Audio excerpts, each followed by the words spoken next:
ਸਤਿ ਸ਼੍ਰੀ ਅਕਾਲ। ਤੁਸੀਂ ਦੇਖ ਰਹੇ ਹੋ ਪੰਜਾਬ ਮੇਲ USA TV। ਮੈਂ ਹਾਂ ਵਰੁਣ ਕੌਰ ਮਾਨ। ਖਬਰਾਂ ਦੇ ਬੁਲੇਟਿਨ ਵਿੱਚ ਤੁਹਾਡਾ ਸਵਾਗਤ। ਖਬਰਾਂ ਦੇ ਬੁਲੇਟਿਨ ਦੇ sponsor real estate broker Mohan Cheema. Real estate ਦੀ ਦੁਨੀਆ ਦੇ ਵਿੱਚ ਮੰਨਿਆ ਪ੍ਰਮੰਨਿਆ ਨਾਮ। ਪੇਸ਼ ਨੇ ਪਹਿਲਾਂ ਚੋਣਵੀਆਂ ਖਬਰਾਂ। Omicron variant. ਕੈਨੇਡਾ ਤੇ ਅਮਰੀਕਾ ਨੇ ਦੱਖਣੀ ਅਫਰੀਕੀ ਦੇਸ਼ਾਂ ਦੇ ਵਿਦੇਸ਼ੀਆਂ ਤੇ ਲਾਈ ਯਾਤਰਾ ਪਾਬੰਦੀ।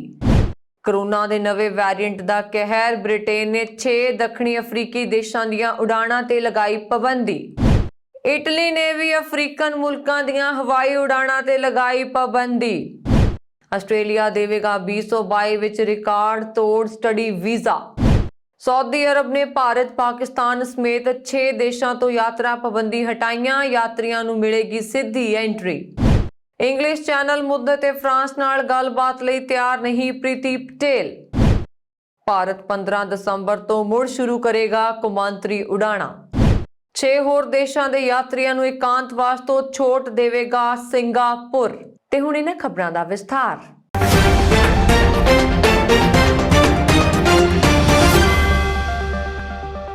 ਕੈਨੇਡਾ ਨੇ ਸ਼ੁੱਕਰਵਾਰ ਨੂੰ ਐਲਾਨ ਕੀਤਾ ਹੈ ਕਿ ਉਸਨੇ ਪਿਛਲੇ 14 ਦਿਨਾਂ ਵਿੱਚ ਅਫਰੀਕਾ ਦੇ ਦੱਖਣੀ ਹਿੱਸੇ ਦੀ ਯਾਤਰਾ ਕਰਨ ਵਾਲੇ ਵਿਦੇਸ਼ੀ ਯਾਤਰੀਆਂ ਦੇ ਦਾਖਲੇ ਤੇ ਪਾਬੰਦੀ ਲਗਾ ਦਿੱਤੀ ਹੈ। ਕੈਨੇਡਾ ਨੇ ਫੈਸਲਾ ਨਵੇਂ ਵੇਰੀਐਂਟ ਦੇ ਕੋਰੋਨਾ ਵਾਇਰਸ ਓਮਿਕਰੋਨ ਦੇ ਸਾਹਮਣੇ ਆਉਣ ਤੋਂ ਬਾਅਦ ਲਿਆ ਹੈ। ਸਰਕਾਰੀ ਮੰਤਰੀਆਂ ਨੇ ਇਹ ਵੀ ਕਿਹਾ ਹੈ ਕਿ ਪਿਛਲੇ 14 ਦਿਨਾਂ ਵਿੱਚ ਅਫਰੀਕਾ ਦੇ ਦੱਖਣੀ ਹਿੱਸੇ ਦੀ ਯਾਤਰਾ ਕਰਨ ਵਾਲੇ ਸਾਰੇ ਕੈਨੇਡੀਅਨ ਨਾਗਰਿਕਾਂ ਦੀ ਵੀ ਜਾਂਚ ਕੀਤੀ ਜਾਏਗੀ।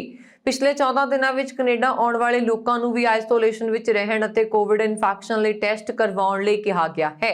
ਇਸ ਦੇ ਨਾਲ ਹੀ ਅਮਰੀਕਾ ਨੇ ਵੀ ਨਵੇਂ ਵੇਰੀਐਂਟ ਦੇ ਫੈਸਲੇ ਦੇ ਮੱਦੇਨਜ਼ਰ ਦੱਖਣੀ ਅਫਰੀਕਾ ਤੇ 7 ਹੋਰ ਅਫਰੀਕੀ ਦੇਸ਼ਾਂ ਦੇ ਗੈਰ ਨਾਗਰਿਕਾਂ ਦੀ ਯਾਤਰਾ ਤੇ ਸੋਮਵਾਰ ਤੋਂ ਪਾਬੰਦੀ ਲਗਾਉਣ ਦਾ ਫੈਸਲਾ ਲਿਆ ਹੈ।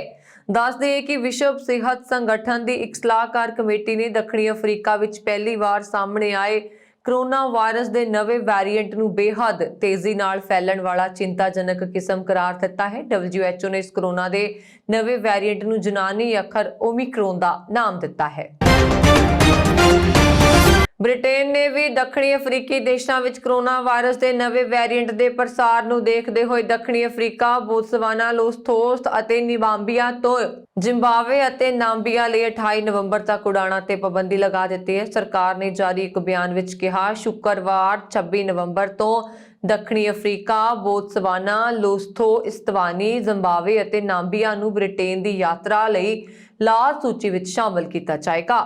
ਇਨ੍ਹਾਂ 6 ਦੇਸ਼ਾਂ ਤੋਂ ਸਿੱਧੀਆਂ ਉਡਾਣਾਂ ਤੋਂ ਸ਼ੁੱਕਰਵਾਰ ਦੁਪਹਿਰ ਤੋਂ 28 ਨਵੰਬਰ ਤੱਕ ਪਾਬੰਦੀ ਰਹੇਗੀ। ਬਿਆਨ ਮੁਤਾਬਕ ਸ਼ੁੱਕਰਵਾਰ ਤੋਂ ਗੈਰ ਬ੍ਰਿਟੇਨ ਆਇਰਿਸ਼ ਨਾਗਰਿਕ ਜਿਨ੍ਹਾਂ ਨੇ ਪਿਛਲੇ 10 ਦਿਨਾਂ ਵਿੱਚ ਇਨ੍ਹਾਂ 6 ਅਫਰੀਕੀ ਦੇਸ਼ਾਂ ਦੀ ਯਾਤਰਾ ਕੀਤੀ ਹੈ ਤੇ ਬ੍ਰਿਟੇਨ ਵਿੱਚ ਪ੍ਰਵੇਸ਼ ਦੀ ਮਨਾਹੀ ਹੋਏਗੀ, ਜਦੋਂ ਕਿ ਬ੍ਰਿਟੇਨ ਅਤੇ ਆਇਰਿਸ਼ ਨਾਗਰਿਕਾਂ ਨੂੰ 10 ਦਿਨਾਂ ਲਈ ਇਕਾਂਤਵਾਸ ਵਿੱਚ ਰਹਿਣਾ ਹੋਏਗਾ।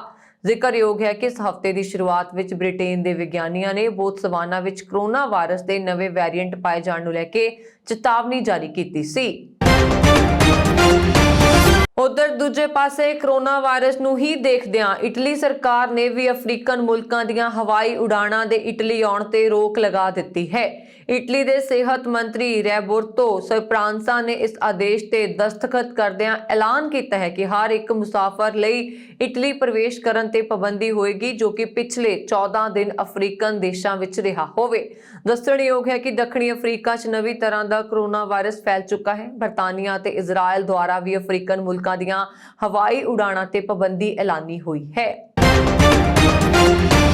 ਆਸਟ੍ਰੇਲੀਆਈ ਉਡਾਣਾਂ ਸ਼ੁਰੂ ਹੋਣ ਤੋਂ ਬਾਅਦ ਵਿਦਿਆਰਥੀਆਂ ਦੀਆਂ ਉਮੀਦਾਂ ਨੂੰ ਇੱਕ ਨਵੀਂ ਰਾਹ ਮਿਲ ਗਈ ਹੈ। ਜੋ ਪਹਿਲਾਂ ਵਿਦਿਆਰਥੀ ਕੈਨੇਡਾ ਅਪਲਾਈ ਕਰਨਾ ਚਾਹੁੰਦੇ ਸਨ, ਪਰ ਹੁਣ ਆਸਟ੍ਰੇਲੀਆ ਦੇ ਜ਼ਿਆਦਾਤਰ ਵੀਜ਼ੇ ਨੂੰ ਦੇਖਦੇ ਹੋਏ ਉਹ ਆਪਣੀ ਆਸਟ੍ਰੇਲੀਆਈ ਫਾਈਲ ਅਪਲਾਈ ਕਰ ਰਹੇ ਨੇ।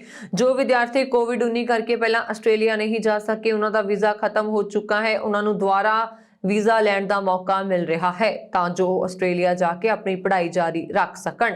ਆਸਟ੍ਰੇਲੀਆ +2 ਤੋਂ ਬਾਅਦ ਜੋ ਵਿਦਿਆਰਥੀ ਡਿਪਲੋਮਾ ਲਈ ਜਾਣਾ ਚਾਹੁੰਦੇ ਨੇ, ਉਹਨਾਂ ਨੂੰ ਆਸਟ੍ਰੇਲੀਆ ਜਾਣ ਦਾ ਸੁਨਹਿਰੀ ਮੌਕਾ ਮਿਲ ਰਿਹਾ ਹੈ। ਸਾਊਦੀ ਅਰਬ ਨੇ ਭਾਰਤ ਤੇ ਪਾਕਿਸਤਾਨ ਸਮੇਤ 6 ਦੇਸ਼ਾਂ ਤੋਂ ਯਾਤਰਾ ਪਾਬੰਦੀ ਹਟਾਉਣ ਦਾ ਐਲਾਨ ਕੀਤਾ ਹੈ। ਪੂਰਾ ਟੀਕਾਕਰਨ ਕਰਵਾਉਣ ਵਾਲੇ ਇਨ੍ਹਾਂ ਦੇਸ਼ਾਂ ਦੇ ਨਾਗਰਿਕਾਂ ਨੂੰ 1 ਦਸੰਬਰ ਤੋਂ ਸਾਊਦੀ ਅਰਬ ਵਿੱਚ ਸਿੱਧੀ ਐਂਟਰੀ ਦਿੱਤੀ ਜਾਏਗੀ। ਸਾਊਦੀ ਅਰਬ ਨੇ ਕੋਰੋਨਾ ਮਹਾਮਾਰੀ ਦੀ ਰੋਕਥਾਮ ਲਈ ਇਹ ਪਾਬੰਦੀ ਲਗਾਈ ਸੀ। ਅਰਬ ਨਿਊਜ਼ ਮੁਤਾਬਕ ਨਵੇਂ ਦਿਸ਼ਾ ਨਿਰਦੇਸ਼ਾਂ ਤਹਿਤ ਪੂਰਾ ਟੀਕਾਕਰਨ ਕਰਵਾਉਣ ਵਾਲੇ ਪ੍ਰਵਾਸੀਆਂ ਨੂੰ ਸਾਊਦੀ ਅਰਬ ਵਿੱਚ ਸਿੱਧੀ ਐਂਟਰੀ ਦੀ ਇਜਾਜ਼ਤ ਹੋਏਗੀ। ਅਜਿਹੇ ਲੋਕਾਂ ਨੂੰ ਐਂਟਰੀ ਤੋਂ ਪਹਿਲਾਂ ਕਿਸੇ ਤੀਸਰੇ ਦੇਸ਼ ਵਿੱਚ 14 ਦਿਨ ਕੁਆਰੰਟਾਈਨ 'ਚ ਰਹਿਣ ਦੀ ਲੋੜ ਨਹੀਂ ਪਏਗੀ। ਸਾਊਦੀ ਅਰਬ ਦੇ ਗ੍ਰਹਿ ਮੰਤਰਾਲੇ ਮੁਤਾਬਕ 1 ਦਸੰਬਰ ਤੋਂ ਇਹ ਦਿਸ਼ਾ ਨਿਰਦੇਸ਼ ਲਾਗੂ ਹੋ ਜਾਣਗੇ। ਇਹਨਾਂ ਦੇਸ਼ਾਂ ਤੋਂ ਆਉਣ ਵਾਲੇ ਲੋਕਾਂ ਨੂੰ ਟੀਕਾਕਰਨ ਦੇ ਬਾਵਜੂਦ 5 ਦਿਨ ਤੱਕ ਕੁਆਰੰਟਾਈਨ 'ਚ ਰਹਿਣਾ ਪਏਗਾ। ਬੀਤੇ ਫਰਵਰੀ ਮਹੀਨੇ 'ਚ ਕੋਰੋਨਾ ਦੇ ਮਾਮਲਿਆਂ 'ਚ ਵਾਧਾ ਹੋਣ ਤੇ ਸਾਊਦੀ ਅਰਬ ਨੇ ਸਿੱਧੀ ਐਂਟਰੀ ਤੇ ਪਾਬੰਦੀ ਲਗਾ ਦਿੱਤੀ ਗਈ ਹੈ।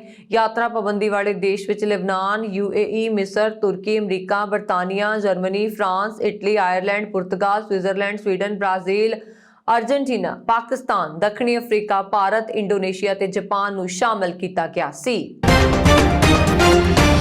ਇੰਗਲਿਸ਼ ਚੈਨਲ ਰਾਹੀਂ ਫਰਾਂਸ ਤੋਂ ਗੈਰ ਕਾਨੂੰਨੀ ਤੌਰ ਤੇ ਬਰਤਾਨੀਆ ਆਉਣ ਵਾਲੇ ਲੋਕਾਂ ਦੇ ਮਾਮਲੇ 'ਚ ਬਰਤਾਨਵੀ ਵਿਦੇਸ਼ ਮੰਤਰੀ ਪ੍ਰੀਤੀ ਪਟੇਲ ਸਹਿਮਤ ਨਹੀਂ ਹੈ, ਜਦਕਿ ਫਰਾਂਸ ਵੱਲੋਂ ਵੀ ਵਾਪਰ ਰਹੇ ਕਿਸ਼ਤੀ ਦੁਖਾਂਤ ਤੇ ਚਲਦਿਆਂ ਇੰਗਲੈਂਡ ਤੇ ਦੋਹਰਾ ਕਿਰਦਾਰ ਨਿਭਾਉਣ ਦੇ ਦੋਸ਼ ਲਾਉਂਦਿਆਂ ਗੱਲਬਾਤ ਕਰਨ ਤੋਂ ਨਾ ਕਰ ਦਿੱਤੀ ਹੈ। ਬਰਤਾਨਵੀ ਪ੍ਰਧਾਨ ਮੰਤਰੀ ਬੋਰਿਸ ਜੌਨਸਨ ਨੇ ਫਰਾਂਸ ਨੂੰ ਆਖਿਆ ਹੈ ਕਿ ਉਹ ਫਰਾਂਸ ਤੋਂ ਕਿਸ਼ਤੀਆਂ ਰਾਹੀਂ ਬਰਤਾਨੀਆ ਪੁੱਜੇ ਲੋਕਾਂ ਨੂੰ ਤੁਰੰਤ ਵਾਪਸ ਬੁਲਾਵੇ। ਜ਼ਿਕਰਯੋਗ ਹੈ ਕਿ ਬੀਤੇ ਦਿਨ ਕਿਸ਼ਤੀ ਦੁਖਾਂਤ ਵਿੱਚ 27 ਮੌਤਾਂ ਹੋਣ ਤੋਂ ਬਾਅਦ ਦੋਵਾਂ ਮੁਲਕਾਂ 'ਚ ਸਿਆਸੀ ਖਲਾਅ ਪੈਦਾ ਹੋ ਗਿਆ ਹੈ। ਜ਼ਿਕਰਯੋਗ ਹੈ ਕਿ ਬਰਤਾਨੀਆ ਅਤੇ ਫਰਾਂਸ ਵਿਚਾਲੇ ਪੈਂਦੇ ਇਸ ਸਮੁੰਦਰੀ ਮਾਰਗ ਨੂੰ ਇਸ ਸਾਲ 25,000 ਤੋਂ ਵਧੇਰੇ ਲੋਕ ਪਾਰ ਕਰ ਚੁੱਕੇ ਨੇ। ਇਸ ਲਗਭਗ 32 ਕਿਲੋਮੀਟਰ ਸਮੁੰਦਰੀ ਮਾਰਗ ਬਹੁਤ ਜ਼ੋਖਮ ਭਰਿਆ ਹੈ ਅਤੇ ਇਸ ਮਾਰਗ ਤੇ ਅੰਤਰਰਾਸ਼ਟਰੀ ਕਾਨੂੰਨ ਲਾਗੂ ਨਹੀਂ ਹੁੰਦੇ। ਭਾਰਤ ਜਲਦ ਹੀ ਕੌਮਾਂਤਰੀ ਉਡਾਣਾਂ ਸ਼ੁਰੂ ਕਰਨ ਜਾ ਰਿਹਾ ਹੈ। ਪਿਛਲੇ ਸਾਲ 23 ਮਾਰਚ ਤੋਂ ਭਾਰਤ ਵਿੱਚ ਕੌਮਾਂਤਰੀ ਉਡਾਣਾਂ ਬੰਦ ਨੇ, ਪਰ ਹੁਣ ਕੇਂਦਰ ਸਰਕਾਰ ਨੇ ਵਿਦੇਸ਼ੀ ਯਾਤਰਾਵਾਂ ਦੇ ਲਈ ਉਡਾਣਾਂ ਮੁੜ ਤੋਂ ਸ਼ੁਰੂ ਕਰਨ ਦਾ ਮਨ ਬਣਾ ਲਿਆ ਹੈ। ਜਾਣਕਾਰੀ ਮੁਤਾਬਕ ਦਸੰਬਰ ਦੇ ਤੀਜੇ ਹਫਤੇ ਯਾਨੀ 15 ਦਸੰਬਰ ਤੋਂ ਇੰਟਰਨੈਸ਼ਨਲ ਫਲਾਈਟ ਸ਼ੁਰੂ ਹੋ ਜਾਏਗੀ। ਗੌਰਤਲਬ ਹੈ ਕਿ ਕਰੀਬ 28 ਦੇਸ਼ਾਂ ਦੇ ਨਾਲ 에ਅਰ ਬਬਲ ਵਿਵਸਥਾ ਤਹਿਤ ਪਿਛਲੇ ਸਾਲ ਜੁਲਾਈ ਤੋਂ ਵਿਸ਼ੇਸ਼ ਕੌਮਾਂਤਰੀ ਉਡਾਣਾਂ ਚਲਾਈਆਂ ਜਾ ਰਹੀਆਂ ਨੇ। 15 ਦਸੰਬਰ ਤੋਂ Britain, France, Germany, Netherland, Finland, ਦੱਖਣੀ ਅਫਰੀਕਾ, ਬ੍ਰਾਜ਼ੀਲ, ਚੀਨ, ਮਾਰੀਸ਼ਸ, ਸਿੰਗਾਪੁਰ, ਬੰਗਲਾਦੇਸ਼, ਬੋਤਸਵਾਨਾ ਤੇ ਜ਼ਿੰਬਾਬਵੇ ਅਤੇ ਨਿਊਜ਼ੀਲੈਂਡ ਸਮੇਤ 14 ਦੇਸ਼ਾਂ ਨੂੰ ਛੱਡ ਕੇ ਬਾਕੀ ਦੇਸ਼ਾਂ ਲਈ ਨਿਯਮਿਤ ਅੰਤਰਰਾਸ਼ਟਰੀ ਉਡਾਣਾਂ ਸ਼ੁਰੂ ਹੋਣ ਜਾ ਰਹੀਆਂ ਨੇ। ਮੰਨਿਆ ਜਾ ਰਿਹਾ ਹੈ ਕਿ ਸਰਕਾਰ ਨੇ ਇਹ ਫੈਸਲਾ ਕੋਰੋਨਾ ਵਾਇਰਸ ਦੇ ਨਵੇਂ ਵੈਰੀਐਂਟ ਦੇ ਮੱਦੇਨਜ਼ਰ ਲਿਆ ਹੈ। ਤੁਹਾਨੂੰ ਦੱਸ ਦਈਏ ਕਿ ਇਹਨਾਂ 14 ਦੇਸ਼ਾਂ ਚੋਂ ਕਈ ਦੇਸ਼ਾਂ ਦੇ ਨਾਲ 에ਅਰ ਬਬਲ ਐਗਰੀਮੈਂਟ ਤਹਿਤ ਫਲਾਈਟ ਸਰਵਿਸ ਜਾਰੀ ਹੈ। ਭਾਰਤ ਨੇ ਮਾਰਚ 2020 ਚ ਕੋਰੋਨਾ ਮਹਾਮਾਰੀ ਦੇ ਦਸਤਖਤ ਦੇਣ ਤੋਂ ਬਾਅਦ ਅੰਤਰਰਾਸ਼ਟਰੀ ਉਡਾਣਾਂ ਦੇ ਸੰਚਾਲਨ ਤੇ ਪਾਬੰਦੀ ਲਗਾ ਦਿੱਤੀ ਸੀ। ਹਾਲਾਂਕਿ ਬਾਅਦ ਵਿੱਚ ਵੰਦੇ ਭਾਰਤ ਫਲਾਈਟਸ ਦੇ ਬਬਲ ਸਮਝੌਤੇ ਰਾਹੀਂ ਉਡਾਣਾਂ ਸ਼ੁਰੂ ਕੀਤੀਆਂ ਗਈਆਂ। 14 ਦੇਸ਼ਾਂ ਵਿੱਚ ਜਿੱਥੇ ਅੰਤਰਰਾਸ਼ਟਰੀ ਉਡਾਣ ਸੇਵਾ ਨੂੰ ਨਿਯਮਿਤ ਨਹੀਂ ਕੀਤਾ ਗਿਆ ਹੈ, ਉੱਥੇ ਹੀ ਬਬਲ ਸਮਝੌਤੇ ਦੇ ਤਹਿਤ ਅੰਤਰਰਾਸ਼ਟਰੀ ਉਡਾਣਾਂ ਦੀ ਸੇਵਾ ਜਾਰੀ ਰਹੇਗੀ। ਸਰਕਾਰ ਦੇ ਇਸ ਫੈਸਲੇ ਨਾਲ ਸੰਕਟ ਚੋਂ ਗੁਜ਼ਰ ਰਹੇ 에ਅਰਲਾਈਨ ਇੰਡਸਟਰੀ ਨੂੰ ਫਾਇਦਾ ਹੋਏਗਾ ਤਾਂ ਹਵਾਈ ਕਿਰਾਏ ਨੂੰ ਘੱਟ ਰੱਖਣ 'ਚ ਮਦਦ ਮਿਲੇਗੀ। ਸਿੰਗਾਪੁਰ ਗਲੋਬਲ ਕਨੈਕਟੀਵਿਟੀ ਦੇ ਨਾਲ ਇੱਕ ਕੌਮਾਂਤਰੀ ਹਵਾਬਾਜ਼ੀ ਕੇਂਦਰ ਦੇ ਰੂਪ ਵਿੱਚ ਆਪਣੇ ਦਰਜੇ ਨੂੰ ਮੁੜ ਪ੍ਰਾਪਤ ਕਰਨ ਦੀ ਕੋਸ਼ਿਸ਼ ਤਹਿਤ 6 ਹੋਰ ਦੇਸ਼ਾਂ ਦੇ ਪੂਰਾ ਟੀਕਾਕਰਨ ਕਰਵਾ ਚੁੱਕੇ ਯਾਤਰੀਆਂ ਨੂੰ ਅਗਲੇ ਮਹੀਨੇ ਤੋਂ ਇਕਾਂਤਵਾਸ ਤੋਂ ਛੋਟ ਦੇਵੇਗਾ। ਕੌਮੀ ਹਵਾਬਾਜ਼ੀ ਅਥਾਰਟੀ ਨੇ ਇਹ ਐਲਾਨ ਕੀਤਾ ਹੈ। ਸਿੰਗਾਪੁਰ ਹਵਾਬਾਜ਼ੀ ਅਥਾਰਟੀ ਨੇ ਦੱਸਿਆ ਹੈ ਕਿ ਥਾਈਲੈਂਡ ਦੇ ਪੂਰਾ ਟੀਕਾਕਰਨ ਕਰਵਾ ਚੁੱਕੇ ਯਾਤਰੀਆਂ ਨੂੰ 14 ਦਸੰਬਰ ਤੋਂ ਇਕਾਂਤਵਾਸ ਵਿੱਚ ਰਹਿਣ ਦੀ ਲੋੜ ਨਹੀਂ ਹੋਏਗੀ ਅਤੇ ਕੰਬੋਡੀਆ, ਫਿਜੀ, ਮਾਲਦੀਵ, ਸ੍ਰੀਲੰਕਾ ਅਤੇ ਤੁਰਕੀ ਤੋਂ ਆਉਣ ਵਾਲੇ ਯਾਤਰੀਆਂ ਨੂੰ ਇਹ ਸੁਵਿਧਾ 16 ਦਸੰਬਰ ਤੋਂ ਦਿੱਤੀ ਜਾਏਗੀ। ਇਸ ਦੇ ਨਾਲ ਹੀ ਸਿੰਗਾਪੁਰ ਨੇ ਜਿਨ੍ਹਾਂ ਦੇਸ਼ਾਂ ਦੇ ਪੂਰਾ ਟੀਕਾਕਰਨ ਕਰਵਾ ਚੁੱਕੇ ਯਾਤਰੀਆਂ ਨੂੰ ਇਕਾਂਤਵਾਸ ਤੋਂ ਛੋਟ ਦਿੱਤੀ ਹੈ, ਉਹਨਾਂ ਦੇਸ਼ਾਂ ਦੀ ਗਿਣਤੀ ਵੱਧ ਕੇ ਹੁਣ 27 ਹੋ ਗਈ ਹੈ। ਇਹਨਾਂ ਦੇਸ਼ਾਂ ਦੇ ਯਾਤਰੀਆਂ ਨੂੰ ਸਿਰਫ ਕੋਵਿਡ-19 ਦੀ ਜਾਂਚ ਕਰਵਾਉਣੀ ਹੋਏਗੀ। ਵਿਸ਼ਵ ਸਿਹਤ ਸੰਗਠਨ यानी कि WHO ने शुक्रवार ਨੂੰ ਖਤਰਨਾਕ ਕੋਰੋਨਾ ਵਾਇਰਸ ਦੇ ਨਵੇਂ ਸਟ੍ਰੇਨ ਨੂੰ ਵੇਰੀਐਂਟ ਆਫ ਕੰਸਰਨ ਕਰਾਰ ਦਿੱਤਾ ਹੈ ਅਤੇ ਇਸ ਨੂੰ ਓਮਿਕਰੌਨ ਦਾ ਨਾਂ ਦਿੱਤਾ ਹੈ। WHO ਕੋਲ 24 ਨਵੰਬਰ 2021 ਨੂੰ ਦੱਖਣੀ ਅਫਰੀਕਾ 'ਚ ਨਵਾਂ ਵੇਰੀਐਂਟ ਸੰਕਰਮਣ ਪਹਿਲਾ ਮਾਮਲਾ ਸਾਹਮਣੇ ਆਇਆ। ਹਾਲਾਂਕਿ ਇਸ ਵੇਰੀਐਂਟ ਤੋਂ ਸੰਕਰਮਣ ਦਾ ਪਤਾ 9 ਨਵੰਬਰ 2021 ਨੂੰ ਟੈਸਟ ਲਈ ਆਏ ਇੱਕ ਸੈਂਪਲ 'ਚ ਮਿਲਿਆ ਸੀ। ਜ਼ਿਕਰਯੋਗ ਹੈ ਕਿ ਦੱਖਣੀ ਅਫਰੀਕਾ 'ਚ ਇਨੀ ਦਿਨੀ ਕੋਰੋਨਾ ਵਾਇਰਸ ਦੇ ਇਸ ਸਟ੍ਰੇਨ ਨਾਲ ਸੰਕਰਮਤਾਂ ਦਾ ਅੰਕੜਾ ਤੇਜ਼ੀ ਨਾਲ ਵੱਧ ਰਿਹਾ ਹੈ। ਇਸ ਤੋਂ ਪਹਿਲਾਂ ਇੱਥੇ ਡੈਲਟਾ ਵੇਰੀਐਂਟ ਦਾ ਕਹਿਰ ਸੀ। ਅਮਰੀਕਾ ਦੀ ਗਨ ਇੰਡਸਟਰੀ ਵਿੱਚ ਇਹਨਾਂ ਦਿਨਾਂ ਭਾਜੜਾਂ ਪਈਆਂ ਹੋਈਆਂ ਨੇ। ਰਾਸ਼ਟਰਪਤੀ ਜੋ ਬਾਈਡਨ ਦੀ ਡੈਮੋਕ੍ਰੈਟਿਕ ਪਾਰਟੀ ਵਾਲੇ ਰਾਜਾਂ ਵਿੱਚ ਸਖਤ ਕਾਨੂੰਨ ਲਾਗੂ ਹੋਣ ਕਾਰਨ ਬੰਦੂਕ ਨਿਰਮਾਤਾਵਾਂ ਨੂੰ ਆਪਣਾ ਕੰਮ-ਕਾਜ ਸਮੇਟ ਕੇ ਹੋਰ ਰਾਜਾਂ ਵਿੱਚ ਸ਼ਿਫਟ ਹੋਣਾ ਪੈ ਰਿਹਾ ਹੈ। ਅਜਿਹੇ ਵਿੱਚ तमाम ਬੰਦੂਕ ਨਿਰਮਾਤ ਸਾਬਕਾ ਰਾਸ਼ਟਰਪਤੀ ਟਰੰਪ ਦੀ ਪਾਰਟੀ ਰਿਪਬਲਿਕਨ ਦੇ ਰਾਜ ਵਾਲੇ ਸੂਬਿਆਂ ਵਿੱਚ ਆਪਣਾ ਟਿਕਾਣਾ ਬਣਾ ਰਹੇ ਨੇ। ਅਜਿਹੇ ਵਿੱਚ ਇਹ ਇੰਡਸਟਰੀ ਆਪਣੇ ਨਾਲ ਅਰਬਾਂ ਡਾਲਰ ਦਾ ਰਾਜਸਵ ਅਤੇ ਹਜ਼ਾਰਾਂ ਨੌਕਰੀਆਂ ਵੀ ਲੈ ਜਾ ਰਹੀ ਹੈ। ਇੰਡਸਟਰੀ ਆਉਂਦੇ ਦੇਖ ਰਿਪਬਲਿਕਨ ਸ਼ਾਸਤ ਰਾਜਾਂ ਨੇ ਗਨ ਇੰਡਸਟਰੀ ਨੂੰ ਵੀ ਛੋਟ ਦੇਣੀ ਸ਼ੁਰੂ ਕਰ ਦਿੱਤੀ ਹੈ। ਦਰਅਸਲ ਕਈ ਡੈਮੋਕ੍ਰੈਟਿਕ ਰਾਜਾਂ ਨੇ ਕੜੇ ਬੰਦੂਕ ਕੰਟਰੋਲ ਕਾਨੂੰਨ ਪਾਸ ਕੀਤੇ ਨੇ। ਇਸ ਨਾਲ ਇਹਨਾਂ ਰਾਜਾਂ ਵਿੱਚ ਬੰਦੂਕਾਂ ਦੀ ਵਿਕਰੀ ਨਾਜਾਇਜ਼ ਐਲਾਨ ਕਰ ਦਿੱਤੀ ਗਈ ਹੈ। ਗਨ ਇੰਡਸਟਰੀ ਦੇ ਦੂਜੇ ਰਾਜਾਂ ਵਿੱਚ ਜਾਣ ਨਾਲ ਸਾਫ਼ ਸੰਕੇਤ ਮਿਲ ਰਹੇ ਨੇ ਕਿ ਇਹ ਲੰਬੀ ਕਿੰਨੀ ਮਜ਼ਬੂਤ ਹੈ, ਕਿਉਂਕਿ ਅਮਰੀਕਾ ਵਿੱਚ ਬੰਦੂਕਾਂ ਦੀ ਵਿਕਰੀ ਇਤਿਹਾਸਕ ਉੱਚੇ ਪੱਧਰ ਤੇ ਬਣੀ ਹੋਈ ਹੈ। ਅਮਰੀਕਾ ਵਿੱਚ 2020 ਵਿੱਚ 2.3 ਕਰੋੜ ਬੰਦੂਕਾਂ ਵਿਕੀਆਂ, ਜੋ ਕਿ 2019 ਦੇ ਮੁਕਾਬਲੇ 70% ਜ਼ਿਆਦਾ ਨੇ। ਮਾਹਿਰਾਂ ਦਾ ਕਹਿਣਾ ਹੈ ਕਿ 2021 ਵਿੱਚ ਇਹ ਅੰਕੜਾ ਵੱਧ ਕੇ ਦੁੱਗਣਾ ਹੋ ਸਕਦਾ ਹੈ। ਸਭ ਤੋਂ ਕੜੇ ਨਿਯਮ ਨਿਊਯਾਰਕ ਸਿਟੀ ਅਤੇ ਸੂਬੇ ਨੇ ਲਾਗੂ ਕੀਤੇ ਨੇ। ਨਵੇਂ ਕਾਨੂੰਨ ਮੁਤਾਬਕ ਲੋਕ ਹੁਣ ਬੰਦੂਕ ਲੈ ਕੇ ਘਰ ਤੋਂ ਨਹੀਂ ਨਿਕਲ ਸਕਣਗੇ। ਕੋਈ ਵੀ ਵਿਅਕਤੀ ਖੁੱਲ੍ਹੇਆਮ ਗਨ ਲੈ ਕੇ ਨਹੀਂ ਘੁੰਮ ਸਕੇਗਾ। ਅਸੌਲਟ ਰਾਈਫਲਸ ਦੀ ਵਿਕਰੀ ਤੇ ਪਾਬੰਦੀ ਲਗਾ ਦਿੱਤੀ ਗਈ ਹੈ। ਹੁਣ ਉੱਥੇ 21 ਸਾਲ ਤੋਂ ਜ਼ਿਆਦਾ ਉਮਰ ਦੇ ਲੋਕ ਜਾਂ ਅਮਰੀਕੀ ਨਾਗਰਿਕ ਹੀ ਗਨ ਖਰੀਦ ਸਕਣਗੇ। ਐਲੀਅਨ ਰਜਿਸਟ੍ਰੇਸ਼ਨ ਕਾਰਡ ਦੀ ਧਾਰੀ ਲੋਕੀ ਹੀ ਬੰਦੂਕ ਖਰੀਦ ਸਕਣਗੇ। ਇਸੇ ਤਰ੍ਹਾਂ ਨਿਊਯਾਰਕ ਸਿਟੀ ਦਾ ਗਨ ਲਾਇਸੈਂਸ ਦੂਜੇ ਸ਼ਹਿਰ ਵਿੱਚ ਇਸਤੇਮਾਲ ਨਹੀਂ ਕੀਤਾ ਜਾ ਸਕਦਾ। ਦੂਜੇ ਪਾਸੇ ਟੈਕਸਾਸ ਰਾਜ ਵਿੱਚ ਗਨ ਖਰੀਦਣ ਦੇ ਲਈ ਪਰਮਿਟ ਦੀ ਜ਼ਰੂਰਤ ਨਹੀਂ ਹੈ। ਨਿਊਯਾਰਕ ਦੀ 205 ਸਾਲ ਪੁਰਾਣੀ ਗਨ ਕੰਪਨੀ ਰੈਮਿੰਗਟਨ ਅਟਲਾਂਟਾ ਦੇ ਜਾਰਜੀਆ ਸ਼ਿਫਟ ਹੋ ਰਹੀ ਹੈ। ਉਹ ਉੱਥੇ $10 ਕਰੋੜ ਨਿਵੇਸ਼ ਕਰੇਗੀ। 1852 ਵਿੱਚ ਸਥਾਪਨ ਗਨ ਕੰਪਨੀ ਸਮਿਥ ਐਂਡ ਵੇਸਨ ਨੇ ਮੈਸਾਚੂਸੇਟਸ ਛੱਡ ਕੇ ਟੈਨੈਸੀ ਜਾਣ ਦਾ ਫੈਸਲਾ ਲਿਆ ਹੈ। ਮੈਕਸੀਕੋ ਵਿੱਚ ਬ੍ਰੇਕ ਖਰਾਬ ਹੋਣ ਕਾਰਨ ਬੱਸ ਦੇ ਇੱਕ ਕਾਰ ਨਾਲ ਟਕਰਾ ਜਾਣ ਕਾਰਨ ਘੱਟ ਤੋਂ ਘੱਟ 19 ਲੋਕਾਂ ਦੀ ਮੌਤ ਹੋ ਗਈ ਅਤੇ 32 ਹੋਰ ਜ਼ਖਮੀ ਹੋ ਗਏ। ਸਥਾਨਕ ਅਧਿਕਾਰੀਆਂ ਨੇ ਜਾਣਕਾਰੀ ਦਿੱਤੀ। ਐਮਰਜੈਂਸੀ ਪ੍ਰਬੰਧਨ ਅਧਿਕਾਰੀ ਸੈਮੂਅਲ ਗੁਟਰੇਜ਼ ਨੇ ਸ਼ੁੱਕਰਵਾਰ ਨੂੰ ਦੱਸਿਆ ਕਿ ਹਾਈਵੇ ਤੇ ਜਾ ਰਹੀ ਬੱਸ ਦੀ ਬ੍ਰੇਕ ਖਰਾਬ ਹੋਣ ਕਾਰਨ ਇਹ ਹਾਦਸਾ ਵਾਪਰਿਆ। ਬੱਸ ਗੁਆਂਢੀ ਸੂਬੇ ਮਿਚਾਓਕੋਨ ਤੋਂ ਮੈਕਸੀਕੋ ਸੂਬੇ ਵਿੱਚ ਇੱਕ ਧਾਰਮਿਕ ਮੰਦਿਰ ਵੱਲ ਜਾ ਰਹੀ ਸੀ। ਗੁਟਰੇਜ਼ ਨੇ ਕਿਹਾ ਕਿ ਸਾਰੇ ਜ਼ਖਮੀਆਂ ਨੂੰ ਹਸਪਤਾਲ ਵਿੱਚ ਦਾਖਲ ਕਰਵਾਇਆ ਗਿਆ ਹੈ। ਰੈੱਡ ਕਰਾਸ ਨੇ ਟਵੀਟ ਕੀਤਾ ਕਿ ਉਸਨੇ ਹਾਦਸੇ ਵਾਲੀ ਥਾਂ ਤੇ 10 ਐਂਬੂਲੈਂਸ ਭੇਜੀਆਂ ਨੇ। ਖੋਜ ਅਤੇ ਬਚਾਅ ਸਮੂਹ ਗਰੁੱਪੋ ਨੇ ਜ਼ਖਮੀਆਂ ਨੂੰ 에ਅਰਲਿਫਟ ਕਰਨ ਲਈ 2 ਹੈਲੀਕਾਪਟਰ ਭੇਜੇ ਹਨ। ਕੈਨੇਡਾ ਦੀ ਸੰਸਦ ਦਾ ਹੇਠਲਾ ਸਦਨ ਭਾਵ ਹਾਊਸ ਆਫ ਕਾਮਨਸ ਮੁੜ ਤੋਂ ਆਨਲਾਈਨ ਢੰਗ ਨਾਲ ਕੰਮ ਕਰੇਗਾ, ਕਿਉਂਕਿ ਲਿਬਰਲ ਪਾਰਟੀ ਨੇ ਐਨਡੀਪੀ ਦੀ ਮਦਦ ਨਾਲ ਸੰਸਦ ਦੇ ਹਾਈਬ੍ਰਿਡ ਮਾਡਲ ਦੇ ਹੱਕ ਵਿੱਚ ਮਤਾ ਪਾਸ ਕਰ ਦਿੱਤਾ ਹੈ। ਕੰਜ਼ਰਵੇਟਿਵ ਤੇ ਬਲਾਕ ਕਿਊਬੈਕ ਪਾਰਟੀ ਦੇ ਵਿਰੋਧ ਦੇ ਬਾਵਜੂਦ VOTING ਦੌਰਾਨ ਇਸ ਮਤੇ ਤੇ ਪੱਖ 'ਚ 180 ਤੋਂ ਵਿਰੋਧ 'ਚ 140 ਵੋਟਾਂ ਪਈਆਂ। ਲਿਬਰਲ ਸਰਕਾਰ ਨੇ ਸੰਸਦ ਵਿੱਚ ਕਰੋਨਾ ਮਹਾਮਾਰੀ ਨੂੰ ਫੈਲਣ ਤੋਂ ਰੋਕਣ ਲਈ ਹਾਊਸ ਆਫ ਕਾਮਨਸ ਦੇ ਹਾਈਬ੍ਰਿਡ ਮਾਡਲ ਲਈ ਮਤਾ ਲਿਆਂਦਾ ਸੀ, ਜਿਸ ਦਾ ਕੰਜ਼ਰਵੇਟਿਵ ਤੇ ਬਲਾਕ ਕਿਊਬੈਕ ਪਾਰਟੀ ਨੇ ਸਖਤ ਵਿਰੋਧ ਜਤਾਇਆ। 2 ਦਿਨ ਚੱਲੀ ਬਹਿਸ ਮਗਰੋਂ ਜਗਮੀਤ ਸਿੰਘ ਦੀ ਅਗਵਾਈ ਵਾਲੀ ਐਨਡੀਪੀ ਨੇ ਲਿਬਰਲ ਪਾਰਟੀ ਦਾ ਇਸ ਮੁੱਦੇ ਤੇ ਸਾਥ ਦੇ ਦਿੱਤਾ ਤੇ ਮਤਾ ਪਾਸ ਹੋ ਗਿਆ। VOTING ਦੌਰਾਨ ਇਸ ਮਤੇ ਦੇ ਵਿਰੋਧ ਵਿੱਚ 140 ਤੇ ਪੱਖ ਵਿੱਚ 180 ਵੋਟਾਂ ਪਈਆਂ। ਸਕਾਟਲੈਂਡ ਯਾਰਡ ਨੇ ਪੱਛਮੀ ਲੰਡਨ ਦੀ ਇੱਕ ਸੜਕ ਤੇ 16 ਸਾਲਾ ਬ੍ਰਿਟਿਸ਼ ਸਿੱਖ ਮੁੰਡੇ ਦਾ ਚਾਕੂ ਮਾਰ ਕੇ ਕਤਲ ਕਰਨ ਦੇ ਮਾਮਲੇ ਦੀ ਜਾਂਚ ਵੀਰਵਾਰ ਨੂੰ ਸ਼ੁਰੂ ਕਰ ਦਿੱਤੀ ਹੈ। ਮ੍ਰਿਤਕ ਦਾ ਨਾਮ ਅਸ਼ਮੀਤ ਸਿੰਘ ਦੱਸਿਆ ਜਾ ਰਿਹਾ ਹੈ। ਮੈਟਰੋਪੋਲੀਟਨ ਪੁਲਿਸ ਨੇ ਦੱਸਿਆ ਕਿ ਬੁੱਧਵਾਰ ਦੀ ਰਾਤ ਉਹਨਾਂ ਨੂੰ ਸਾਊਥ ਹਾਲ ਦੇ ਰਾਲੇ ਰੋਡ ਤੇ ਕਿਸੇ ਨੂੰ ਚਾਕੂ ਮਾਰਨ ਦੀ ਸੂਚਨਾ ਮਿਲੀ। ਪੁਲਿਸ ਲੰਡਨ ਐਂਬੂਲੈਂਸ ਸੇਵਾ ਦੇ ਪੈਰਾਮੈਡਿਕਸ ਨਾਲ ਮੌਕੇ ਤੇ ਪਹੁੰਚੀ। ਪੁਲਿਸ ਨੇ ਦੱਸਿਆ ਕਿ ਐਮਰਜੈਂਸੀ ਸੇਵਾਵਾਂ ਦੀ ਕੋਸ਼ਿਸ਼ ਦੇ ਬਾਵਜੂਦ ਕੁਝ ਦੇਰ ਬਾਅਦ ਉਸ ਦੀ ਮੌਕੇ ਤੇ ਮੌਤ ਹੋ ਗਈ। ਉਸ ਦੇ ਨਜ਼ਦੀਕੀ ਰਿਸ਼ਤੇਦਾਰਾਂ ਨੂੰ ਸੂਚਿਤ ਕੀਤਾ ਗਿਆ। ਅਜੇ ਰਸਮੀ ਪਛਾਣ ਹੋਣੀ ਹੈ। ਮੈਟਰੋਪੋਲੀਟਨ ਪੁਲਿਸ ਨੇ ਦੱਸਿਆ ਕਿ ਅਜੇ ਤੱਕ ਕੋਈ ਗ੍ਰਿਫਤਾਰੀ ਨਹੀਂ ਹੋਈ ਹੈ। ਸੋਸ਼ਲ ਮੀਡੀਆ ਤੇ ਵਾਇਰਲ ਵੀਡੀਓ ਫੁਟੇਜ ਵਿੱਚ ਦੇਖਿਆ ਜਾ ਸਕਦਾ ਹੈ ਕਿ ਪੁਲਿਸ ਜ਼ਖਮੀ ਮੁੰਡੇ ਨੂੰ ਬਚਾਉਣ ਦੀ ਕੋਸ਼ਿਸ਼ ਕਰ ਰਹੀ ਹੈ। ਈਵਨਿੰਗ ਸਟੈਂਡਰਡ ਦੀ ਰਿਪੋਰਟ ਮੁਤਾਬਕ ਅਸ਼ਮੀਤ ਦੇ ਦੋਸਤਾਂ ਨੂੰ ਸ਼ੱਕ ਹੈ ਕਿ ਬਦਮਾਸ਼ਾਂ ਨੇ ਨਕਲੀ ਗੁੱਚੀ ਬੈਗ ਲੁੱਟਣ ਦੀ ਅਸ਼ਮੀਤ ਤੇ ਹਮਲਾ ਕੀਤਾ ਹੋਵੇਗਾ, ਜੋ ਹਮੇਸ਼ਾ ਆਪਣੇ ਕੋਲ ਰੱਖਦਾ ਸੀ। ਸਥਾਨਕ ਲੋਕਾਂ ਮੁਤਾਬਕ ਅਸ਼ਮੀਤ ਤੇ ਜਿਸ ਦਾ ਜਗ੍ਹਾ ਹਮਲਾ ਹੋਇਆ ਉੱਥੇ ਨੇੜੇ ਹੀ ਉਹ ਆਪਣੀ ਦਿਵਿਆਂਗ ਮਾਂ ਨਾਲ ਰਹਿੰਦਾ ਸੀ। ਘਰ ਦੇ ਖਰਚ ਲਈ ਇੱਕ ਦੁਕਾਨ ਤੇ ਪਾਰਟ ਟਾਈਮ ਕੰਮ ਕਰਦਾ ਸੀ। ਬ੍ਰਿਟਿਸ਼ ਕੋਲੰਬੀਆ ਡੇਅਰੀ ਐਸੋਸੀਏਸ਼ਨ ਵੱਲੋਂ ਜਾਰੀ ਕੀਤੀ ਗਈ ਜਾਣਕਾਰੀ ਵਿੱਚ ਦੱਸਿਆ ਗਿਆ ਹੈ ਕਿ ਐਬਸਟਫੋਰਡ ਦੇ ਸੂਮਸ ਪ੍ਰੇਰੀ ਇਲਾਕੇ ਵਿੱਚ ਹੜ੍ਹ ਆਉਣ ਕਾਰਨ 500 ਗਾਵਾਂ ਅਤੇ 1 ਲੱਖ ਤੋਂ ਵੱਧ ਮੁਰਗੀਆਂ ਦੇ ਮਾਰੇ ਜਾਣ ਦੀ ਪੁਸ਼ਟੀ ਕੀਤੀ ਹੈ। ਹੜ੍ਹ ਕਾਰਨ ਤਕਰੀਬਨ 30 ਪੰਜਾਬੀ ਪਰਿਵਾਰਾਂ ਨੂੰ ਆਪਣਾ ਘਰ ਛੱਡਣਾ ਪਿਆ ਹੈ, ਜਿਨ੍ਹਾਂ ਦੇ ਘਰਾਂ ਵਿੱਚ 3 ਤੋਂ 4 ਫੁੱਟ ਪਾਣੀ ਖੜਾ ਹੈ। ਫਸਲਾਂ ਤੇ ਸਬਜ਼ੀਆਂ ਤਬਾਹ ਹੋ ਗਈਆਂ ਨੇ। ਪੰਜਾਬੀ ਕਿਸਾਨ ਦਵਿੰਦਰ ਸਿੰਘ ਦਿਓਲ ਦੇ 156 ਏਕੜ, ਸੁਖਜੀਵਨ ਸਿੰਘ ਮੰਗੜ 40 ਏਕੜ, ਜਗਤਾਰਨ ਸਿੰਘ ਢਾਲੀਵਾਲ ਦੇ 30 ਏਕੜ ਤੋਂ ਇਲਾਵਾ ਹੋਰ ਕਈ ਪੰਜਾਬੀ ਕਿਸਾਨਾਂ ਦੇ ਬੇਰੀ ਦੇ ਖੇਤਾਂ ਵਿੱਚ 8 ਤੋਂ 9 ਫੁੱਟ ਪਾਣੀ ਹੈ। ਟਰੈਕਟਰ ਤੇ ਹੋਰ ਮਸ਼ੀਨਰੀ ਦਾ ਭਾਰੀ ਨੁਕਸਾਨ ਹੋਇਆ ਹੈ। ਐਬਸਟਫੋਰਡ ਦੇ ਮੇਅਰ ਹੈਨਰੀ ਬਰਾਊਨ ਅਨੁਸਾਰ ਹੜ੍ਹ ਨਾਲ $1 ਬਿਲੀਅਨ ਦਾ ਮਾਲੀ ਨੁਕਸਾਨ ਹੋਇਆ ਹੈ। ਬ੍ਰਿਟਿਸ਼ ਕੋਲੰਬੀਆ ਸਰਕਾਰ ਨੇ ਹੜ੍ਹ ਕਾਰਨ ਘਰ ਛੱਡਣ ਵਾਲਿਆਂ ਨੂੰ $2000 ਪ੍ਰਤੀ ਪਰਿਵਾਰ ਫੌਰੀ ਰਾਹਤ ਦੇਣ ਦਾ ਐਲਾਨ ਕੀਤਾ ਹੈ। ਜਵਾਨ ਰਾਹਤ ਕਾਰਜਾਂ ਵਿੱਚ ਜੁਟੇ ਹੋਏ ਨੇ। ਬੀਤੀ 17 ਨਵੰਬਰ ਨੂੰ ਸ਼ਰਧਾਲੂਆਂ ਦਾ ਵੱਡਾ ਜਥਾ ਵਾਘਾ ਸਰਹੱਦ ਰਾਹੀਂ ਪਾਕਿਸਤਾਨ ਸਥਿਤ ਗੁਰੂ ਧਾਮਾਂ ਦੇ ਦਰਸ਼ਨ ਕਰਨ ਲਈ ਪਾਕਿਸਤਾਨ ਪੁੱਜਾ ਸੀ, ਜੋ ਵੱਖ-ਵੱਖ ਗੁਰੂ ਧਾਮਾਂ ਦੇ ਦਰਸ਼ਨ ਕਰਨ ਉਪਰੰਤ 10 ਦਿਨਾਂ ਬਾਅਦ ਡੇਰਾ ਸਾਹਿਬ ਲਾਹਾਕ ਤੋਂ ਰਵਾਨਾ ਹੋ ਕੇ ਵਾਘਾ ਰਾਹੀਂ ਭਾਰਤ ਵਾਪਸ ਪਹੁੰਚਿਆ।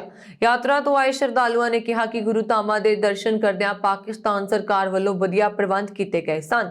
ਉਹਨਾਂ ਨੇ ਕਿਹਾ ਕਿ ਪਾਕਿਸਤਾਨ ਦੀਆਂ ਸੰਗਤਾਂ ਵੱਲੋਂ ਉਹਨਾਂ ਦਾ ਨਿੱਘਾ ਮਾਣ ਸਨਮਾਨ ਕੀਤਾ ਗਿਆ। ਉਹਨਾਂ ਨੇ ਕਿਹਾ ਕਿ ਕੁਝ ਗੁਰੂ ਧਾਮਾਂ ਵਿੱਚ ਸੰਗਤ ਦੇ ਲੰਗਰਾਂ ਅਤੇ ਰਿਹਾਇਸ਼ ਬਾਥਰੂਮਾਂ ਆਦਿ ਦਾ ਪ੍ਰਬੰਧ ਸਹੀ ਨਹੀਂ ਹੈ। ਉਹਨਾਂ ਪਾਕਿਸਤਾਨ ਸਿੱਖ ਗੁਰਦੁਆਰਾ ਪ੍ਰਬੰਧਕ ਕਮੇਟੀ ਅੱਗੇ ਅਪੀਲ ਕੀਤੀ ਹੈ ਕਿ ਸ਼ਰਧਾਲੂਆਂ ਦੀ ਭਾਵਨਾ ਨੂੰ ਮੁੱਖ ਰੱਖਦੇ ਹੋਏ ਉਹਨਾਂ ਨੂੰ ਦਰਪੇਸ਼ ਆ ਰਹੀਆਂ ਮੁਸ਼ਕਲਾਂ ਵੱਲ ਉਚੇਚਾ ਧਿਆਨ ਦਿੱਤਾ ਜਾਏ। ਬੱਸਾਂ ਦੇ ਵਿਸ਼ੇਸ਼ ਕਾਫਲੇ ਦੀ ਥਾਂ ਰੇਲ ਯਾਤਰਾ ਨੂੰ ਪਹਿਲ ਦਿੱਤੀ ਜਾਵੇ। ਸ਼ਰਧਾਲੂਆਂ ਨੇ ਭਾਰਤ ਸਰਕਾਰ ਨੂੰ ਅਪੀਲ ਕੀਤੀ ਹੈ ਕਿ ਭਾਰਤ ਵੱਲੋਂ ਵੀ ਰੇਲ ਗੱਡੀ ਦੀ ਸੁਵਿਧਾ ਸ਼ੁਰੂ ਕੀਤੀ ਜਾਏ, ਜਦਕਿ ਪਾਕਿਸਤਾਨ ਵਾਲੇ ਪਾਸੇ ਵਿਸ਼ੇਸ਼ ਬੱਸਾਂ ਦੇ ਕਾਫਲੇ ਦੀ ਬਜਾਏ ਰੇਲ ਗੱਡੀ ਦੀ ਸਹੂਲਤ ਹੋਣੀ ਅਤ ਜ਼ਰੂਰੀ ਹੈ, ਕਿਉਂਕਿ ਇਸ ਵਾਰ ਬੱਸਾਂ ਰਾਹੀਂ ਕੀਤੇ ਗਏ ਸਫ਼ਰ ਮੌਕੇ ਸ਼ਰਧਾਲੂਆਂ ਨੂੰ ਬਹੁਤ ਖੱਜਲ ਖੁਆਰੀ ਦਾ ਸਾਹਮਣਾ ਕਰਨਾ ਪਿਆ ਹੈ, ਜਦਕਿ 4-4 ਘੰਟੇ ਦਾ ਸਫ਼ਰ ਬੱਸਾਂ ਰਾਹੀਂ 12-12 ਘੰਟੇ ਕਰਨਾ ਪਿਆ ਤੇ ਕਈ ਘੰਟੇ ਸੜਕਾਂ ਉੱਪਰ ਰੋਕ ਕੇ ਰੱਖਿਆ ਗਿਆ। ਵਿਦੇਸ਼ ਮੰਤਰਾਲੇ ਵੱਲੋਂ ਸ਼ੁੱਕਰਵਾਰ ਨੂੰ ਦੱਸਿਆ ਗਿਆ ਹੈ ਕਿ ਰੂਸ ਦੇ ਰਾਸ਼ਟਰਪਤੀ ਵਲਾਦੀਮੀਰ ਪੁਤਿਨ 6 ਦਸੰਬਰ ਨੂੰ ਪ੍ਰਧਾਨ ਮੰਤਰੀ ਨਰਿੰਦਰ ਮੋਦੀ ਨਾਲ ਸਿਖਰ ਵਾਰਤਾ ਲਈ ਭਾਰਤ ਦਾ ਦੌਰਾ ਕਰਨਗੇ। ਵਿਦੇਸ਼ ਮੰਤਰਾਲੇ ਦੇ ਬੁਲਾਰੇ ਅਰਦੰਦਮ ਵਾਗਾਚੀ ਨੇ ਦੱਸਿਆ ਕਿ ਦੋਵੇਂ ਦੇਸ਼ਾਂ ਕੋਲ ਇੱਕ ਤੰਤਰ ਹੈ ਜਿਸ ਤਹਿਤ ਭਾਰਤ ਦੇ ਪ੍ਰਧਾਨ ਮੰਤਰੀ ਤੇ ਰੂਸ ਦੇ ਰਾਸ਼ਟਰਪਤੀ ਸਮੁੱਚੇ ਪਹਿਲੂਆਂ ਦੀ ਸਮੀਖਿਆ ਲਈ ਹਰ ਸਾਲ ਇੱਕ ਵਾਰ ਗੱਲਬਾਤ ਕਰਦੇ ਨੇ। ਇਸ ਵਾਰ 21ਵੇਂ ਭਾਰਤ ਰੂਸ ਸਾਲਾਨਾ ਸਿਖਰ ਸੰਮੇਲਨ ਲਈ ਰੂਸ ਦੇ ਰਾਸ਼ਟਰਪਤੀ ਵਲਾਦੀਮੀਰ ਪੁਤਿਨ 6 ਦਸੰਬਰ ਨੂੰ ਆਪਣੇ ਅਧਿਕਾਰਤ ਦੌਰੇ ਤੇ ਆ ਰਹੇ ਨੇ। ਪਿਛਲੇ ਸਾਲ ਕੋਵਿਡ-19 ਮਹਾਮਾਰੀ ਦੇ ਚਲਦੇ ਇਸ ਸਾਲਾਨਾ ਸੰਮੇਲਨ ਰੱਦ ਕਰ ਦਿੱਤਾ ਗਿਆ ਸੀ। ਚੀਨੀ ਰਾਸ਼ਟਰਪਤੀ ਸ਼ੀ ਜਿਨਪਿੰਗ ਨੂੰ ਕੌਮਾਂਤਰੀ ਵਾਤਾਵਰਣ ਸੰਮੇਲਨ ਵਿੱਚ ਸ਼ਾਮਲ ਨਾ ਹੋਣ ਤੇ ਦੁਨੀਆ ਭਰ 'ਚ ਆਲੋਚਨਾ ਦਾ ਸਾਹਮਣਾ ਕਰਨਾ ਪੈ ਰਿਹਾ ਹੈ, ਜਦੋਂ ਕਿ ਚੀਨ ਹੀ ਅਜਿਹਾ ਦੇਸ਼ ਹੈ ਜੋ ਪੂਰੀ ਦੁਨੀਆ ਵਿੱਚ ਕਾਰਬਨ ਦੇ 1/4 ਹਿੱਸੇ ਦੀ ਨਿਕਾਸੀ ਕਰਦਾ ਹੈ। ਵਾਤਾਵਰਣ ਤੇ COP26 ਦੇ ਕੌਮਾਂਤਰੀ ਸੰਮੇਲਨ ਨੂੰ ਸੰਯੁਕਤ ਰਾਸ਼ਟਰ ਨੇ ਗਲਾਸਗੋ ਵਿੱਚ ਕਰਵਾਇਆ ਸੀ। ਕੈਨੇਡਾ ਦੇ ਇੱਕ ਥਿੰਕ ਟੈਂਕ ਮੁਤਾਬਕ ਮਾਹਿਰ ਇਸ ਗੱਲ ਤੇ ਸਹਿਮਤ ਨੇ ਕਿ ਚੀਨ ਵੱਲੋਂ ਕਾਰਬਨ ਨਿਕਾਸੀ ਦੇ ਵੱਡੇ ਹਿੱਸੇ ਨੂੰ ਘੱਟ ਨਾ ਕੀਤੇ ਜਾਣ ਤੱਕ ਵਿਸ਼ਵ ਵਾਤਾਵਰਣ ਤਬਦੀਲੀ ਦੀ ਇਸ ਲੜਾਈ ਨੂੰ ਜਿੱਤਿਆ ਨਹੀਂ ਜਾ ਸਕਦਾ। International forum for rights and security ਮੁਤਾਬਕ ਚੀਨੀ ਰਾਸ਼ਟਰਪਤੀ ਸ਼ੀ ਜਿਨਪਿੰਗ ਦੇ COP26 ਵਾਤਾਵਰਣ ਸੰਮੇਲਨ ਤੋਂ ਦੂਰ ਰਹਿਣ ਤੇ ਸਾਰਿਆਂ ਨੂੰ ਨਿਰਾਸ਼ਾ ਹੋਈ ਹੈ। ਅਜਿਹਾ ਮੰਨਿਆ ਜਾ ਰਿਹਾ ਹੈ ਕਿ ਵਾਤਾਵਰਣ ਤਬਦੀਲੀ ਨੂੰ ਕਿਸੇ ਵੀ ਕੀਮਤ ਤੇ ਨਹੀਂ ਰੋਕਿਆ ਜਾ ਸਕਦਾ ਤੇ ਇਸ ਦਾ ਸਭ ਤੋਂ ਵੱਡਾ ਦੋਸ਼ੀ ਹੀ ਨਦਾਰਥ ਹੋ ਜਾਵੇ ਤੇ ਕੋਈ ਵੀ ਜ਼ਿੰਮੇਵਾਰੀ ਲੈਣ ਨੂੰ ਤਿਆਰ ਨਾ ਹੋਵੇ। ਅਮਰੀਕੀ ਰਾਸ਼ਟਰਪਤੀ ਜੋ ਬਾਈਡਨ ਨੇ ਸੰਮੇਲਨ 'ਚ ਚੀਨੀ ਰਾਸ਼ਟਰਪਤੀ ਦੇ ਰੁਖ ਤੇ ਅਫਸੋਸ ਪ੍ਰਗਟਾਉਂਦੇ ਹੋਏ ਕਿਹਾ ਸੀ ਕਿ ਇਸ ਨਾਲ ਵਾਤਾਵਰਣ ਸੰਬੰਧੀ ਸੰਕਟ ਨਾਲ ਨਜਿੱਠਣ ਦੀ ਲੀਡਰਸ਼ਿਪ ਸਮਰੱਥਾ ਹੀ ਕਮਜ਼ੋਰ ਪੈ ਗਈ ਹੈ। ਉਹਨਾਂ ਨੇ ਕਿਹਾ ਕਿ ਚੀਨੀ ਰਾਸ਼ਟਰਪਤੀ ਨੇ ਸੰਮੇਲਨ 'ਚ ਨਾ ਆ ਕੇ ਵੱਡੀ ਗਲਤੀ ਕੀਤੀ ਹੈ, ਜਦੋਂ ਕਿ 120 ਦੇਸ਼ਾਂ ਤੋਂ ਵੱਧ ਦੇ ਮੁਖੀਆਂ ਨੇ ਇਸ ਸੰਮੇਲਨ 'ਚ ਕੌਮਾਂਤਰੀ ਤਾਪਮਾਨ ਨੂੰ 1.5 ਡਿਗਰੀ ਸੈਲਸੀਅਸ ਤਾਂ ਵਧਣ ਦੇਣ ਦੇ ਉਪਾਅ ਤੇ ਗੰਭੀਰਤਾ ਨਾਲ ਮੰਥਨ ਕੀਤਾ ਹੈ।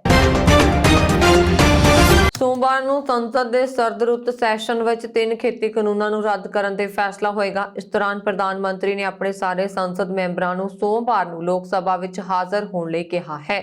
3 ਖੇਤੀ ਕਾਨੂੰਨਾਂ ਨੂੰ ਰੱਦ ਕਰਨ ਲਈ ਇੱਕ ਬਿੱਲ ਕੇਂਦਰੀ ਖੇਤੀਬਾੜੀ ਮੰਤਰੀ ਨਰਿੰਦਰ ਸਿੰਘ ਤੋਮਰ ਵੱਲੋਂ ਸੋਮਵਾਰ ਨੂੰ ਸੰਸਦ ਵਿੱਚ ਪੇਸ਼ ਕੀਤਾ ਜਾਏਗਾ। ਇਸ ਦੇ ਲਈ ਪ੍ਰਧਾਨ ਮੰਤਰੀ ਮੋਦੀ ਦੀ ਅਗਵਾਈ ਵਾਲੀ ਭਾਜਪਾ ਨੇ ਆਪਣੇ ਸੰਸਦ ਮੈਂਬਰਾਂ ਨੂੰ ਉਸ ਦਿਨ ਮੌਜੂਦ ਹੋਣ ਲਈ ਇੱਕ ਵਿਪ ਜਾਰੀ ਕੀਤਾ ਹੈ।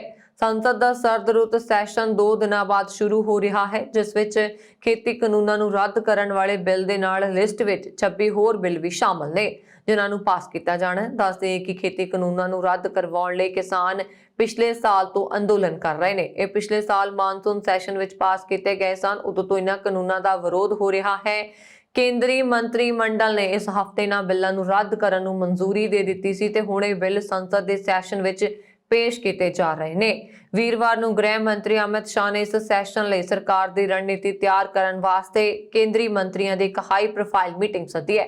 ਇਸ ਵਿੱਚ ਰੱਖਿਆ ਮੰਤਰੀ ਰਾਜਨਾਥ ਸਿੰਘ, ਵਣਜ ਮੰਤਰੀ ਪੀਯੂਸ਼ ਗੋਇਲ, ਸੰਸਦੀ ਮਾਮਲਿਆਂ ਬਾਰੇ ਮੰਤਰੀ ਪ੍ਰਹਿਲਾਦ ਜੋਸ਼ੀ ਅਤੇ ਸੂਚਨਾ ਤੇ ਪ੍ਰਸਾਰਣ ਮੰਤਰੀ ਅਨੁਰਾਗ ਠਾਕੁਰ ਮੌਜੂਦ ਸਨ। ਬੇਅਦਬੀ, ਨਸ਼ਿਆਂ ਤੇ ਕੋਟਕਪੂਰਾ ਗੋਲੀ ਕਾਂਡ ਦੇ ਮੁੱਦਿਆਂ ਤੇ ਕੈਪਟਨ ਅਮਰਿੰਦਰ ਸਿੰਘ ਦੀ ਸਰਕਾਰ ਵੱਲੋਂ ਲੋੜੀਂਦੀ ਕਾਰਵਾਈ ਨਾ ਹੋਣ ਨੂੰ ਜਿਵੇਂ ਮੁੱਦਾ ਬਣਾ ਕੇ ਸੂਬੇ ਵਿੱਚ ਕੁਝ ਮਹੀਨੇ ਪਹਿਲਾਂ ਰਾਜ ਪਲਟਾ ਕੀਤਾ ਗਿਆ, ਪਰ ਹੁਣ ਉਹਨਾਂ ਮੁੱਦਿਆਂ 'ਚ ਹੀ ਮੌਜੂਦਾ ਮੁੱਖ ਮੰਤਰੀ ਚਰਨਜੀਤ ਸਿੰਘ ਚੰਨੀ ਦੀ ਸਰਕਾਰ ਆਪਣੇ ਆਪ ਨੂੰ ਘਿਰਿਆ ਮਹਿਸੂਸ ਕਰ ਰਹੀ ਹੈ।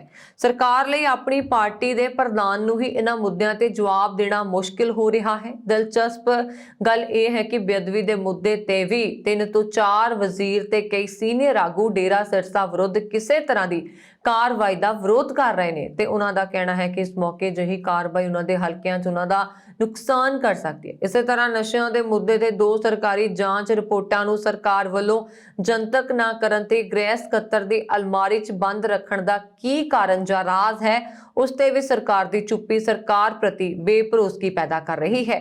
ਹਾਈ ਕੋਰਟ ਦੇ ਕਹਿਣ ਦੇ ਬਾਵਜੂਦ ਇਹਨਾਂ ਰਿਪੋਰਟਾਂ ਤੇ ਕੋਈ ਕਾਰਵਾਈ ਕਿਉਂ ਨਹੀਂ ਹੋਈ, ਇਸ ਦਾ ਵੀ ਕੋਈ ਜਵਾਬ ਨਹੀਂ ਮਿਲ ਰਿਹਾ ਕਿ ਕਿਤੇ ਅਜਿਹਾ ਤਾਂ ਨਹੀਂ ਕਿ ਕਾਂਗਰਸ ਇਹਨਾਂ ਰਿਪੋਰਟਾਂ ਨੂੰ ਲੈ ਕੇ ਜੋ ਪ੍ਰਚਾਰ ਕਰਦੀ ਰਹੀ ਹੈ ਉਹਨਾਂ ਵਿੱਚ ਉਹੀ ਹੈ ਨਹੀਂ ਜਿਸ ਨੂੰ ਸਰਕਾਰ ਹੁਣ ਲੁਕਾਉਣਾ ਚਾਹਦੀ ਹੈ। ਇਸ ਤਰ੍ਹਾਂ ਮਗਰਲੀ ਸਰਕਾਰ ਤੇ ਕੋਟਕਪੂਰਾ ਬਹਿਬਲ ਕਲਾਂ ਗੋਲੀ ਕਾਂਡ ਵਿੱਚ ਬਾਦਲਾਂ ਉਸ ਸਮੇਂ ਦੇ ਡੀਜੀਪੀ ਸੁਮੇਧ ਸੈਣੀ ਵਿਰੁੱਧ ਕਾਰਵਾਈ ਨਾ ਕਰਨ ਲਈ ਕੈਪਟਨ ਤੇ ਬਾਦਲਾਂ ਨਾਲ ਰਲੇ ਹੋਣ ਦੇ ਲੱਗਦੇ ਰਹੇ ਦੋਸ਼ਾਂ ਦੇ ਬਾਵਜੂਦ ਹੁਣ ਸਰਕਾਰ ਨੇ ਮਗਰਲੇ 3 ਮਹੀਨਿਆਂ ਵਿੱਚ ਵੀ ਕੀ ਕੁਝ ਕੀਤਾ ਹੈ। ਇੱਥੋਂ ਤੱਕ ਕਿ ਕਈ ਵਾਰ ਕਹਿਣ ਦੇ ਬਾਵਜੂਦ ਸੈਣੀ ਦੀ ਬਲੈਂਕ ਜ਼ਮਾਨਤ ਨੂੰ ਰੱਦ ਕਰਵਾਉਣ ਲਈ ਅਦਾਲਤ ਵਿੱਚ ਅਰਜ਼ੀ ਅਜੇ ਤੱਕ ਨਹੀਂ ਪਾਈ ਗਈ।